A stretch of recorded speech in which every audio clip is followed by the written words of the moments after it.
Hello, everybody. Welcome back once more to Anime Yay or Nay. I'm the Outback Al, I'm hot for justice. And I'm NV Jitters. and it's the movie review for the month of December, and it's the last one of the decade. You know, we've only been doing this a year, so you can't be like, oh, this is a big one for a decade. It's, who I don't know. But yeah, so we watched Star Wars, a specific Star Wars. We watched the most anime Star Wars of all time. Uh, Yeah, for those of you who weren't aware or just clicked this video just because, random, we watched Gendy Tartakovsky's 2003 Star Wars Clone Wars animated series, which was a series of 3 to 5 minute shorts, and I think the second season was like some 15-minute episodes that ultimately turns into a 2-hour movie that goes in between episodes 2 and 3 of the prequel series, which is the actual Clone Wars, and we get to see what happened during those times for Obi-Wan and for Anakin and for Palpatine and literally everyone and so many more people. This is kind of a packed series. Did you guys enjoy your viewings of it? Yeah. Yeah, for what it is, it's really good and entertaining. I have a few issues with it, but the things that are good about it are really good. You have some issues with this? This is the one that Star Wars fans are usually like, this is the best part of the prequels. I only have one issue with it, and we'll get to it later. Okay. How many times, like, I know I watched this when it came out. I probably haven't seen it really since. How about everybody else? Um, it was my first time seeing it. Oh, okay. I watched Um, it on DVD years ago, and I've seen clips of it on YouTube a bunch of times because the clips that are really good are entertaining as hell. I mean, to be fair, the whole thing is basically just made up of clips because it was all designed as, like, standalone individual episodes. I mean, there's some continuing ones, but... So, I mean, it's kind of hard to go over what the plot is because it's primarily it's a series of vignettes that just kind of document, like, you know, what happened after the Battle of Geonosis, what happened during the early and late years of the Clone Wars. And again, we get little adventures with all the major characters from the prequels and then some. Obviously, Anakin and Obi-Wan, they have a story thing going on. There's Padme, there's Yoda, Mace Windu, a couple other characters who even had like brief cameos, kind of sometimes get an episode to themselves. We're introduced to new characters, especially on the side of the Sith. Dooku is recruiting people. There's three villains that I'm thinking of. I don't remember what the first guy's name is. I just call him Space Biker. Um, I think his name is Dirge, if you're thinking of the big bounty Dirge. hunter guy. Yeah, that's what he looked like. Dirge. And the next one was I'm probably gonna say this wrong. Asajj Ventress. Yep, that's right. Yeah. And then, of course, good old General Grievous. Or, yeah, good old General Grievous, because, I mean, they neutered him in episode 3. This is the only time in Star Wars history where General Grievous is badass. Oh my god, he is... I remember the first time actually watching the episode where he is introduced, and he was terrifying. I'm like, holy crap, that is such a good villain for these guys to be fighting. Like, he's just... you know what, we'll get into it. But for you guys, what was, like, your favorite thing of this? I don't know if we're going to have specifically spoiler talk, because, like, a lot of the stuff is so encapsulated that it's like, you can't talk about part of it without spoiling some of it. um, well, I liked watch this in two halves. I watched it like first like halfway through and then second halfway through. Okay. Um, and I liked everything that happened the second like half better than the first half. So all the stuff with like uh I guess, General Grievance. Like, I liked that stuff a lot. I really liked Shock T.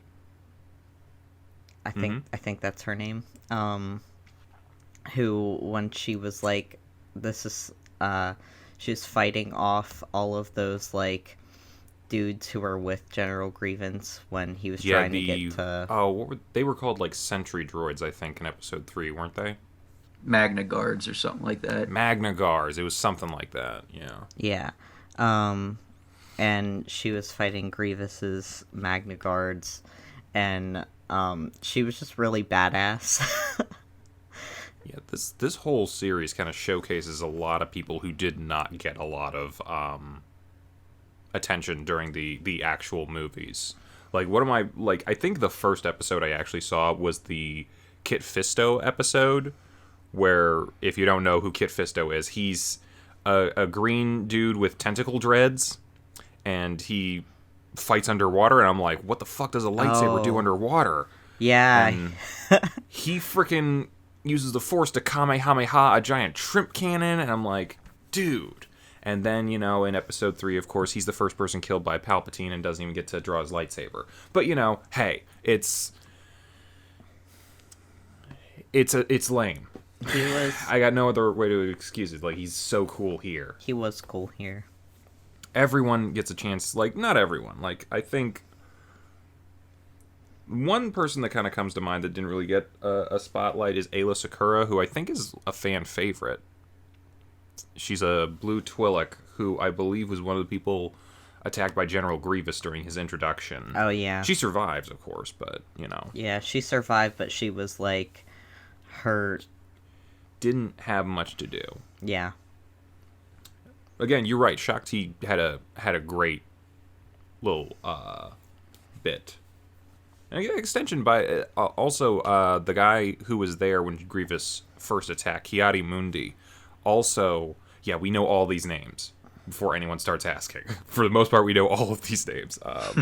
He got a pretty decent thing because he was really just one of those guys who was on the council. You didn't really get to see much of him. Overall, though, I think the most badass episode had to go to probably the most badass Jedi. It's just the Mace Windu episode. Oh. With the giant hammer ship. Is that where he, like, pulls its cords out and uses it to, like, steer the... That was also extremely badass, and I'm just like, yep, that's Mace Windu. But I was talking about the one in the first half. Oh. Where it's literally just him against an entire army, and he loses his lightsaber, and he's like, fuck that, I got Kung Fu. And I don't know, man. This is such a showcase for, like, the extended Jedi Council and the extended universe of Star Wars outside the movies. So I'm like, Samuel L. Jackson was badass in Star Wars, especially in Episode 3, whenever he's fighting Palpatine and doing all that stuff. But this one puts him on a whole other level. Because we've always known, like, Yoda was, like, the most powerful Jedi during the prequels, and, like, he was the Jedi Master. He was, like, the Grand Master in that. But, like, so few times do you see why Mace Windu is, like, second in command of the Jedi.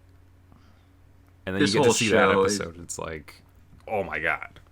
The whole show is just so batshit crazy with its animation and action sequences. I love it. Oh yeah, I do too. I love Genndy Tartakovsky's, like, style of, like, a lot of time, because I mean there's dialogue in this series, but, like, it's a primarily visual storytelling method, which is not done that much anymore. The whole sequence in the first season with, like, the ARC troopers when they're on that specific mission to take out the big cannon, like, there was hardly any dialogue at all, but yet you understood. I don't think there was a single bit of it. I'd be hard pressed to find a single thing anyone said in that, but it was you could tell what was happening. It was very tightly written and directed. You knew what people were feeling, thinking, and what was going on at any individual moment. And, like, plus it also showcases, like, some differences between a lot of the characters. Like, you don't get a ton of time to develop characters in these things, so you kind of just got to go with, like, some of their badass moments or some of the things you already kind of know going in. There's not a lot of character moments outside of, like, Obi-Wan and Anakin. But you get a sense of who the clones are in that moment. They are efficient SEAL Team 6 style killing machines. And they're badass as hell. And it kind of contrasts with the way that the Jedi are portrayed here, because, like, as cool as they are, they're pretty extra. Like, that was, like, one thing that... Because I watched this with Yin, and they weren't able to make it to the recording today, but... That was, like, one thing that we kept noting. Like, every time the Jedi or the Sith did something, it was always like, okay, you didn't have to do it like that, but you're just an extra person. Like, how many times did someone just, like, throw out their arms and throw off their cloak to reveal themselves? I feel like that happened at least 4 times in this series, and then people are randomly, like, flying around because they can, and it's like... Okay, you people can use the Force and you're showing off because you're like, yeah, look at me, I'm magic. I found it kind of funny. You asked me what was... How does Anakin get into his starship? First he has to throw off the cloak. What were you saying? I was just saying, you were asking what was my favorite segment from the show, and Yes. mine's easily, without a doubt, the final lightsaber battle between Anakin and Asajj Ventress on Yavin 4. Like, That was pretty cool. that's still to this day my favorite animated lightsaber duel out of all 3 major Star Wars shows. Yeah, that is definitely a good one, because it's also kind of like has a lot of thematics to it, because like you're seeing, and that's what I also want to kind of strike on is like, I liked Anakin in this, which is not something a lot of people say about the prequels. But I felt like it felt more gradual how you could see how he was turning to the dark side, and he was going darker, and he was doing all this stuff, but you understood where it was coming from. It was more gradual. Not to say that, losing your mother isn't gonna make you pissed off, but him suddenly massacring a group of people seems a little out there, versus, you kind of see through some of his fights how he's kind of going darker and darker. Like, it's kind of just a Jedi. He's just, going around doing stuff in the beginning of the series. Then whenever he fights Ventress, he's already frustrated from the space battle because, he's number 1. And, it's not easy for him to, like, go and be like, oh, then this person's an actual challenge now. And then when it gets down to, like, they're actually fighting, like, I get the sense that Anakin is one of those people who, like, things come very easily to him, and when they don't, he gets pissed off. Yeah. And I think that was one of those moments where this is no longer easy for me, I'm angry. And as, anger is one of those paths to the dark side. And, like, I think, for the most part, the Jedi could probably see, the battle with Ventress as, that's a forgivable moment. You're fighting a Sith. You're doing this, you're doing that, You gave into your anger a little bit, but, you came out of it knowing that you had kind of done wrong by just, like, killing someone. But then as he keeps going, it kind of goes down that, like, slippery slope kind of thing. Like, he fights some other people, and he's getting a little darker, so by the time, like, you're near the end where I forget what planet it was. It's the ice... I'm going to call it the Na'vi planet, because those were Na'vi at the end of that series. And he's fighting the people who are mutating those native creatures, and he just starts force choking people. You're just kind of like, okay, I see how you got here, but, you are not really, like, in control of yourself anymore. You're, like, straight up murdering people at this point.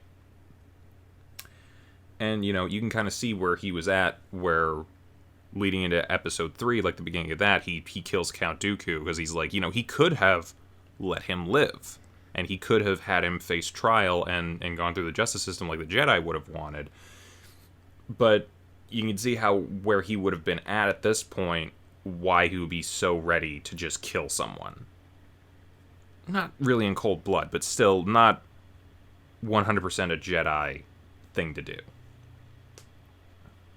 What do you guys think on that? I mean, I do agree with you. I do agree that the show does a good job of explaining like Anakin's path as not only like a dark warrior, but like the Navi planet. It shows him like he's going to be the chosen one, while at the same time he's going to turn into Darth Vader. My biggest problem I with thought that sequence was very cool. my biggest problem and my only problem with the show is that whenever he speaks and whenever he acts whiny like Hayden Christensen Anakin in episode 2. And I mean, that's just me, but I agree with what you're saying a little bit. I think it's somewhat forgivable here, because again, before, like I mentioned, there's not as much dialogue, and it wasn't written by George Lucas, which I think is a huge favor to the show. I mean, I agree, but like I just felt like every time he spoke, it was like, oh my gosh, this is like Hayden Christensen Anakin. Which again, in episode 3, I didn't mind him that much because I understood the role he was playing, but in episode 2, I thought he was bad. To be fair, I kind of felt the same way in the first half as well, because it's kind of in the same spot. It's in that Attack of the Clones, I'm the apprentice who doesn't want to be the apprentice era.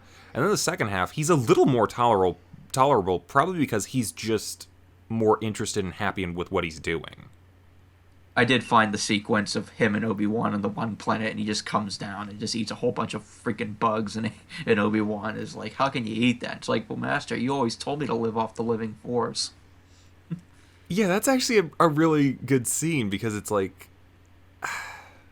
Not to say that they never had moments between Obi-Wan and Anakin in the movies, but like that just feels like a moment where it's like, okay, I can tell why you two are friends.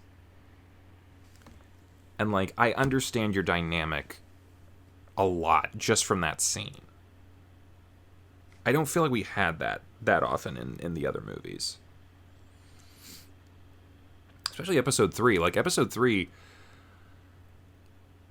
What is it? They're there in the beginning together during the assault on the droid ship, and then they split up, and they don't see each other till the end.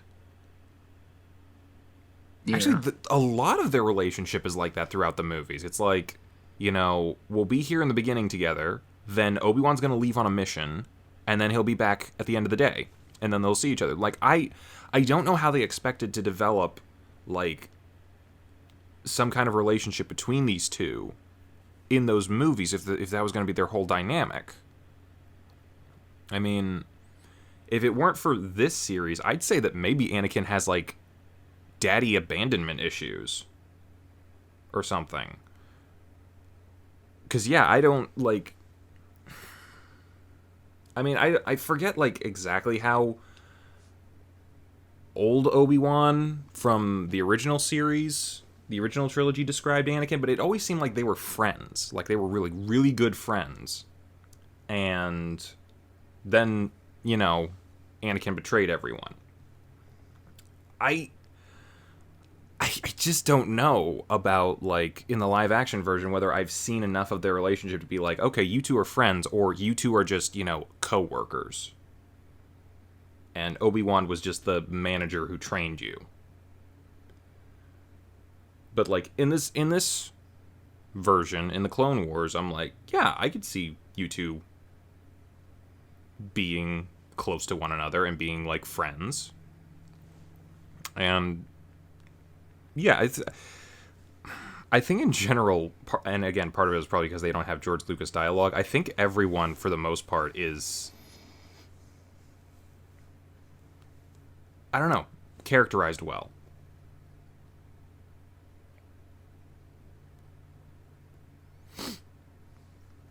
I will say this, some of their voices are a little weird choices.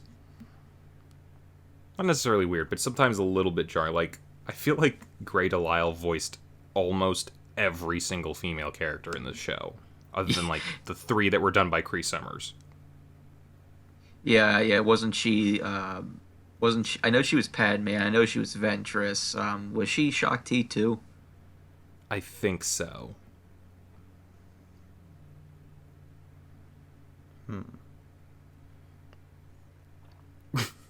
I was actually kind of joking with Yin while we were watching. Like, every time Grey Delisle spoke as another character other than Padme, especially when it was around Anakin, I was just like thinking like Anakin was like, "Hi, Padme."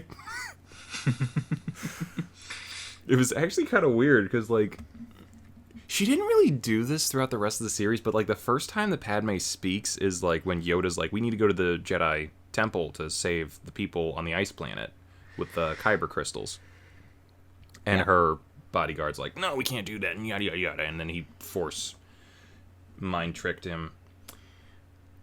Did she have like a Valley Girl accent for a minute? I don't know. Or am I man. crazy? I'd have to go back and watch it. I guess it was more like she understood what Yoda was doing to him, mind tricking him, and she was just playing along with it.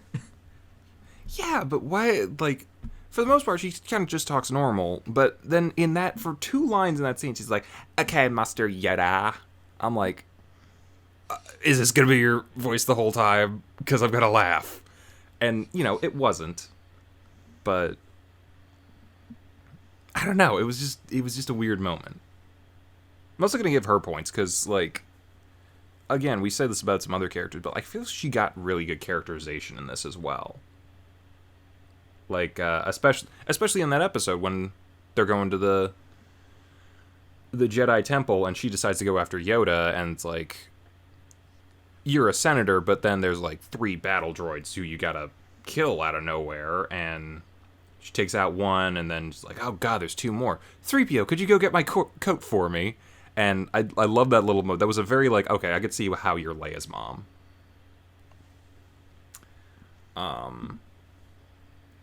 But yeah, I like that moment for her. I like Yoda's moments of fighting. I liked all the little... there's a lot of little things in here that are just great. I liked the like scene with Luminara and the Barriss. Oh, which... Where they were getting attacked when they were like in the cave of the crystals. Oh, yeah. Yeah. They were pretty badass too. I like the... I don't know much about them, but like you could tell in that moment, like the whole master-teacher kind of combination thing that they had going on, and you could tell how like in sync they were. Just because like they're doing the exact same moves at the exact same time, and they're like so in tune with each other. Yeah. And I'm like, that is definitely a connection that Obi-Wan and Anakin never had. Yeah. You guys keep talking. I gotta go for just a second. Yeah. What did you think of the final battle of Coruscant? That was like the climax of the whole series. It led right into episode 3. I liked it. I mean, I enjoyed it. I think it was good. Yeah. I don't know what else to say about it, but what do you think? Oh, I mean, it was great. And again, it just shows how badass General Grievous was, like, during the whole sequence. And it's so disappointing to see him in the 3D show be so watered down and pathetic and lose all the time. Yeah, I think if General Grievous was coming at me, I'd be terrified. Especially with his multiple hands. Like, I mean, yeah. When he gets, like, the 4, like, hands, and then he can also use his feet, too. Yeah, and they build up to him being able to use 4 arms, because during the first battle, when he took on, like, all 5 Jedi at once, he only used 2 lightsabers, and then 3 with his foot, but then in the last sequence with him, he reveals that he can use 4 arms, and it's like this big what the hell moment. It's like, this guy's unstoppable. Yeah. Yeah, that was pretty good. He was pretty scary. Yeah. Um, I'm trying to think if there's anything I really disliked about it. Didn't you say there was something that you disliked about it? Just like whiny Anakin. Whiny Anakin. Yeah, I thought that he was kind of whiny at, like, points, too. I didn't really like him until it got to the, point where he was, like, covered in the blue... Yeah. and his blue paint, or whatever, I guess, like, the blood, maybe? Is that supposed to be, like... or... magic? Like, what are the blue ruins on him, like, supposed to be? Like, the blue markings? I guess it was like a cultural thing by that people of the planet. Like they were like he was going on a traditional like quest to find himself or something like that, and that was part of the tradition. At least that's what I took Yeah. away from it. But, like, the leeches, like, sucked in... or at least the creatures that were kind of like leeches were the ones who left the marks, so I was like, is that, like, leech blood? But I liked him when he was doing all that stuff for them. I thought he seemed less whiny and more like... I don't know, it could be like Al said, where he was being, like, a bit too murderous. Maybe I just like murderous Anakin more. But, I mean, they were used as slaves, the people, and obviously Anakin was a slave, and that triggers him. yeah. But I liked that part, too. I thought he was pretty cool then. Yeah. Hey, what did I miss? Just talking about how we thought Anakin didn't seem as whiny, and he seemed pretty cool when he was, helping... God, what are they called again? The blue people? I just call them the Na'vi. They look like the people from Avatar, but Yeah. short. Yeah. When he was helping them out, I said he didn't seem, like, as whiny as he did before. Yeah, I agree. And I that think that part of that is... Go ahead. Oh, and that even though you said you thought he seemed a bit, like, murderous, like, I don't know, I thought he seemed pretty cool then. I only mean that he was, like, murderous, like, at the end. Like, I think, he's a Jedi. He's got training to, like, stay in control of himself for the most part. I just don't think he's good at it in overly stressful situations, or, like, things where he's kind of seeing the worst that the galaxy has to offer, like human experimentation, or, whatever you want to call it. Like, those are the moments where he loses control of himself and his emotions. Yeah. Which leads to him, force choking people and, kind of setting himself up to turn into a villain much later. Yeah. But, like, yeah, I feel like, to some degree, his whole arc into joining the dark side is one of those, road to hell paved with good intentions kind of thing. Yeah. I mean, he joined the dark side to save his wife. He wanted, they're pretty noble reasons for doing what he did. It's just, he loses his way, and ultimately starts becoming what the thing that he fought against and feared the most. Yeah. Yeah. Again, I do love that episode for the foreshadowing of it. Yeah. God, what else? I feel like there's so much that we haven't covered. Well, unfortunately, I do got bad news, though. Unfortunately, I know this is kind of meaningless in the grand scheme of things because entertainment is entertainment, but unfortunately, this show isn't considered canon anymore. Oh, yeah, I remember that.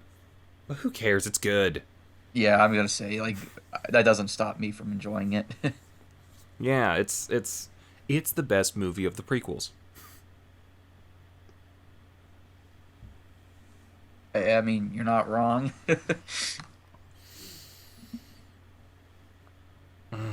Trying to think of any other. There was one thing I wanted to bring up, and this was kind of just a theory or something that I saw online, in that this is kind of connected to the other Clone Wars cartoon that came out later. I forget when it came out. It's a CGI Clone Wars. 2008 was the first season. I thought that was when the movie came out. The movie, or was that also the first season? Yeah, the movie came out in August, and the show came out in October. Oh, okay. Well, yeah. There was like I wish I could remember who came up with this, because I did not. But there was like someone online who was saying that the later Clone Wars cartoon and the early Clone Wars cartoon like could exist in the same universe. Like, the one we watched was like a documentary. Like, this is what happened. Here's how it happened. You know, warts and all. We're not going to sugarcoat anything.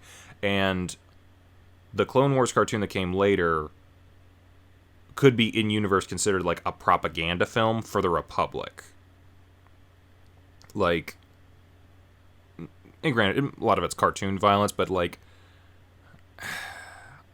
I think they were saying like the original Clone Wars one that we watched, it was a little more violent, a little darker.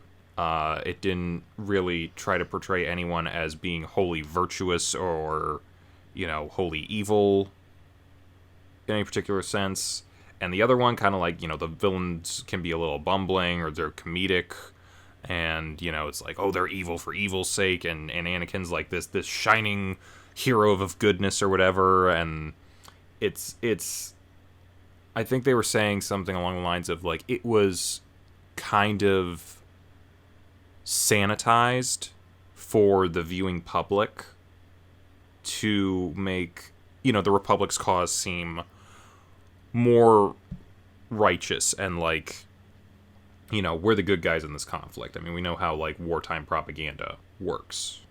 Well, the first season was like that, I'll give you that, but the later seasons of the show is the exact opposite of that. It gets really violent, really dark. The villains are a lot more three-dimensional. The heroes are not presented in good lights all the time, and there's also moments that make you question the morality of the war. So I will say, as the show progressed, it got way more mature with its audience, which is a good thing. Well, I'm glad to hear that. I'm gonna probably have to look it up and check that out then, because like this is you want to talk about the morality of the war. It's two opposing sides who are both controlled by the exact same person. Yeah. Who, honestly, we did not get a lot of Palpatine in this. I'm a little sad because he is one of my favorite characters from the prequels. Yeah. We didn't get our thick slice of ham. I don't know if I should use the word thick with this, but slice of ham is definitely a big old slice of ham. That's what I love. He's got one or two things. Actually, he's probably best in the Grievous chase scene. Yeah. Like, I almost feel like that series of events kind of encapsulates just like all of what this show was. It was like, it was character driven, it was action packed, it had moments of humor that you weren't expecting but like were really appreciated, and it like showcased characters who quite frankly did not get enough attention in the movies. Yeah. Like, again, I knew who Grievous was through this show, and I was like, oh god, he's terrifying. I can't wait to see him in episode 3. And then episode 3 happened, and like, Yin had never seen this show. And they forgot who General Grievous was. Because all they'd seen is him in the movie. And I'd be like, yeah, I wouldn't remember him either. Because he's boring as shit. All he had was that forearm trick and then nothing. I'm still ragging on this. I don't know. I really like that character. I think it was really interesting. Not interesting, but at least Cool. Yeah, people forget just how much badass he was, and that this what show was his real introduction. Yeah, he was the friggin' Terminator for a minute.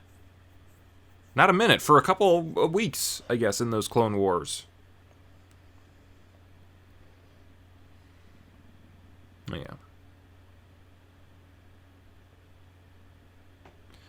I don't know. Did anyone else have anything to bring up? I'm not sure if I have anything else. I've kind of mentioned everything I wanted to talk about. I mean, I guess the biggest thing is just to go watch it yourself. It's a quick watch. Oh, yeah. It's only like 2 hours and 15 minutes, and it's Worth every minute. Yeah, it's definitely worth it. Yep. All right, well, I guess there's nothing else really to say. This is definitely a yay. It's, questionable whether we could consider it anime or not, but it's Samurai Jack kind of. This was definitely anime influence without a doubt. Yeah, I guess that's it. Yay on this. If you haven't seen it, I don't know why you're watching this without having seen it.